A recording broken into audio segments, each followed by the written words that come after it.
The killing of Jill Dando, and it isn't, as you keep saying, an unsolved mystery. I mean, so every few years there seems to be a new conspiracy theory that comes out when it comes to the murder of Jill Dando. So the latest one is, so it's not a Serbian hitman now, the latest one is it's a Russian hitman and mistaken identity. So Piers Morgan has Nick Ross on his YouTube channel to talk about this latest conspiracy, and Nick Ross absolutely rubbishes the idea and he blatantly points the finger at Barry George. So not only do we have Jill Dando's brother Nigel Dando saying it was Barry George, now we've got Nick Ross coming out on the record saying it was Barry George. And if you notice, the people that are actually making money from Jill Dando's murder are the ones that are saying, or the ones that are pushing conspiracy theories. But the people that actually knew Jill Dando are saying it was Barry George. Well, in that dramatic fresh twist this week, documents submitted to a French court suggested Jill may have been murdered by a Russian Mafia hitman in a case of mistaken identity. The hitman possibly hired to kill another BBC journalist. Lawyers argue that the killer may have mistaken Jill for Lisa Brinkworth, pictured here next to Jill, because of similarities in their appearance and occupation, and they happen to live in the same area of West London. In fact, Jill's doctor was Alan Farthing, who was Jill Dando's fiancé. this story today is rubbish. It's complete nonsense. It goes on the back of any number of conspiracy theories that have been pushed right from the start. The Metropolitan Police wasted a year on silly conspiracy theories. I spent a quarter of a century working with the police. They constantly went onto conspiracy theories when there were much more simple explanations. This time, I mean, we had Slobodan Milosevic, the leader of the Serbs who was supposed to have killed her. We've had Arkan, some mysterious assassin from Serbia. We've had a warlord, I think it was called. We've had a hitman from a bar, I think it was called Joe, in Spain, I think. We've had the whole of the London underworld turn over, the Liverpool underworld. We've had theories it was a paedophile. I mean, this is just saloon bar gossip. Like I said before, all of these conspiracies are rubbish. The information's out there. The evidence speaks for itself. Now Nick Ross, after 23 or 20 years, is coming out and he's telling you, he describes it as saloon bar gossip. This is just saloon bar gossip. The killing of Jill Dando, and it isn't, as you keep saying, an unsolved mystery. I mean, I think pretty much everything is out there. We know pretty much everything there is to know about that. There is no ongoing investigation. Her family don't want another investigation. Those of us on CrimeWatch who were really close and were forensically following the investigation don't think there's anything unsolved that needs to be resolved. So Nick Ross just said it is not an unsolved mystery. Everything is out there. It is not an unsolved mystery. Wake up, people. No more saloon bar gossip. I'm just wondering, what took Nick Ross 23 years to come out and say this? Look, if you read firstly about the first court, remember, we have somebody who was convicted by a court, a jury. That then went to a court of appeal. The three learned judges were absolutely clear. They thought the person convicted was rightly convicted. 8 years later, because of a piece of evidence that, in my opinion, should never have been offered in the first place, was withdrawn, it went to another trial. Now, 8 years later, witnesses couldn't remember. It was a whole different experience altogether.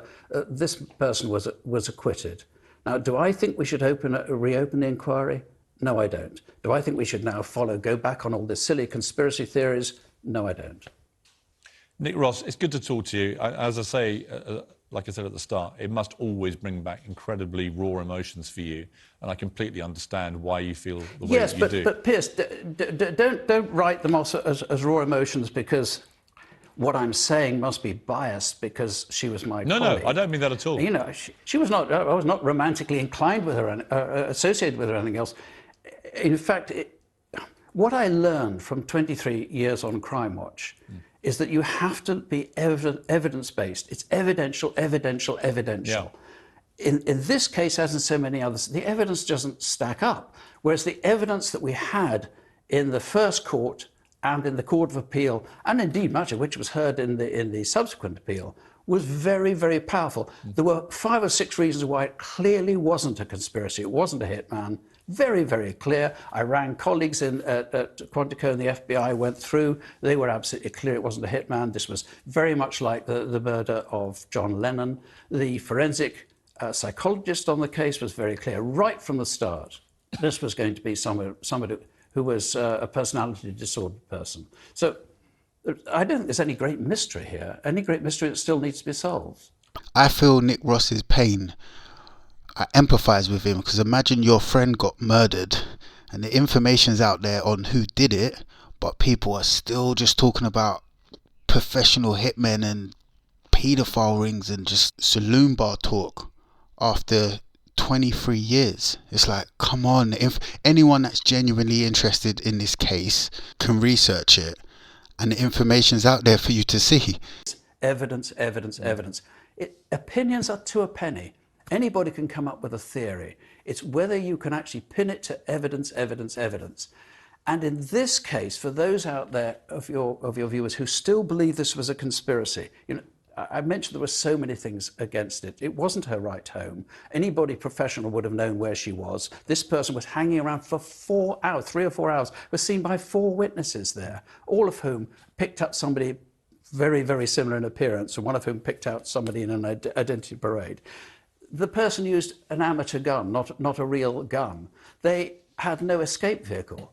This Gowan Avenue is a straight road. After the murder, they had to walk away in full view of everybody else. That's not professional. Jill had a key in the door. Instead of pushing her in and killing her inside, they did it in plain view. That's not professional. They held the gun firmly against her temple. That's only something you do in a crime of passion or when you're a real amateur, because you get all the forensic blowback on you. There were so many reasons this was not a professional hit. It's so clear on the evidence. But Nick, and there is so much evidence. Given that you clearly feel the person... So this interview was supposed to be about a new conspiracy, now a Russian hitman.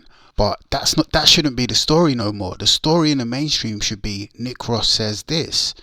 I wonder if this is going to spark a discussion in the mainstream media about the murder of Jill Dando. Alarm bells should be going off on people's head. They should be saying, hang on, why is Nick Ross saying this? Why is Jill Dando's brother and Nick Ross saying this? Don't they know it was a professional hitman from a paedophile ring? Don't they know it was the MI5? Like I said before, it's only the people that are getting paid, the journalists and the documentary makers. These are the only people that are pushing the conspiracy theories. And a lot of people that are consuming them just want to be entertained. They don't have critical thinking skills, or they just don't have a genuine interest in the case. They're happy to go with whatever the popular opinion is, because any rational thinking human being would favour a theory with evidence backing it up than a theory with no evidence backing it up. I mean, it's so deep that people see Barry George as a victim in all of this. Poor old Barry George, the police set him up. He would never do a thing like that. His IQ was too low. The police were looking for a patsy. Jimmy Savile, Cliff Richard, Serbian hitman, now Russian hitman. Like Nick Ross said, this is all saloon bar gossip. The murder of Jill Dando is not a murder mystery. It's been known for over 23 years. But people are so far behind that they think that they're ahead. The killing of Jill Dando, and it isn't, as you keep saying, an unsolved mystery. I mean, I think pretty much everything is out there. We know pretty much everything there is to know about that. There is no ongoing investigation. Her family don't want another investigation. Those of us on CrimeWatch who were really close and were forensically following the investigation don't think there's anything unsolved that needs to be resolved. This was going to be somebody who was a personality disordered person. So I don't think there's any great mystery here, any great mystery that still needs to be solved. That it was just a misguided individual who was in that street on the day with a firearm, who knew where Jill lived and who just struck lucky.